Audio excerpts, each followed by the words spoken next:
joined on the phone now by Los Angeles Times columnist Pat Morrison. Pat, thanks for joining us. Basically, this was a Californian who was clocked by police as speeding. They tried to pull him over. It led to a car chase, topping speeds of over 100 miles an hour. When he was finally stopped, there was a brutal beating. A fight was then tape recorded by someone who was watching, and then led to a year-long tension in Los Angeles. I wonder if you can put this death and this man's life into perspective as far as history is concerned of race relations. I spent a lot of time with Rodney King at the end of April, the anniversary of the riots, and here was a collision of an unlikely person with the course of history. He's just kind of a happy-go-lucky, ne'er-do-well guy. He'd had his own problems with the law already, and the fact that there was a video camera recording this resonated with so many people in the black community who thought, this happens all the time, but finally the rest of the world gets to see it. And that was the resonance of the Rodney King case. And he was a big guy, but even he acknowledged that his shoulders maybe weren't big enough to bear the burden of that history. He also had, while the riots were ongoing, and the deadliest riots, I think, in L.A. history, said the famous phrase, "Can't we all just get along?" And it was his attempt. In fact, it occurs to me he was crying at the time because these riots were so awful, so many people died in them, that he was this unlikely player in a much larger story. Why can't we work things out? Little people. Why can't we all just get along?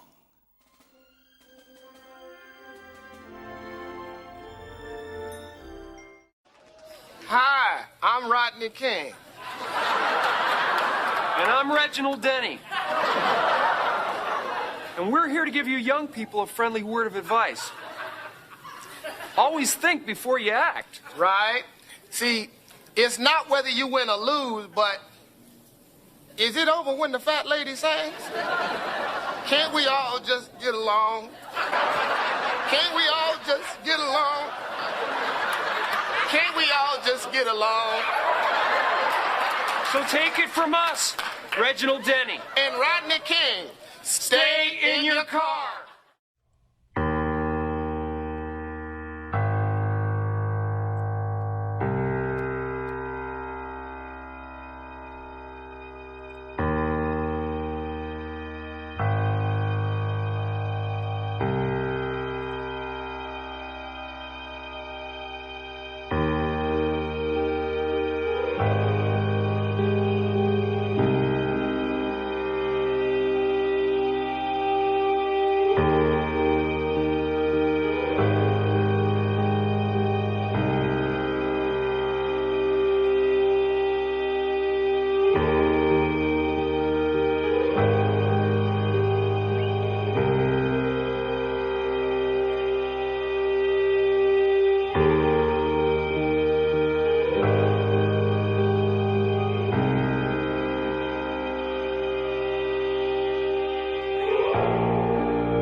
Now to the death of Rodney King, the man beaten at the hands of police 2 decades ago, sparking huge riots in Los Angeles and triggering a national conversation about race.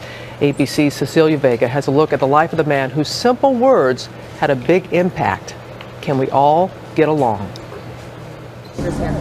This morning, investigators await toxicology tests to confirm exactly what happened to Rodney King. The man who became the face of police brutality in this country was found dead Sunday at the bottom of his Southern California swimming pool. He was just getting his life really together. Police say it was likely an accidental drowning. King's girlfriend reportedly told friends he'd been drinking heavily and using marijuana the day before he died. There was no obvious signs of any foul play. This video of 4 Los Angeles police officers pounding on King was one of the first ever to go viral. Not guilty of the crime of assault by force likely. And when those officers were acquitted by a jury with no African Americans, it sparked fury on the streets of LA. It felt like Armageddon or the end of the world, you know, and I was like hurt. I was past upset. More than 50 people were killed in the riots, 2,000 injured, more than $1 billion in damage. And who can forget that now famous plea from the man at the center of it all? Can we all get along? Can we get along? Can we stop making it horrible for the older people and the kids? 20 years later, King said he still suffered from nightmares and flashbacks. He spoke to KABC in Los Angeles in April. I have no regrets. I've made some childish moves and stuff in life, but I've learned from all my mistakes. In a recent interview with National Public Radio, King said he knew exactly what he would want engraved on his headstone. The words, "Can we all just get along? Can we all get along in peace?" For Good Morning America, Cecilia Vega, ABC News, Los Angeles.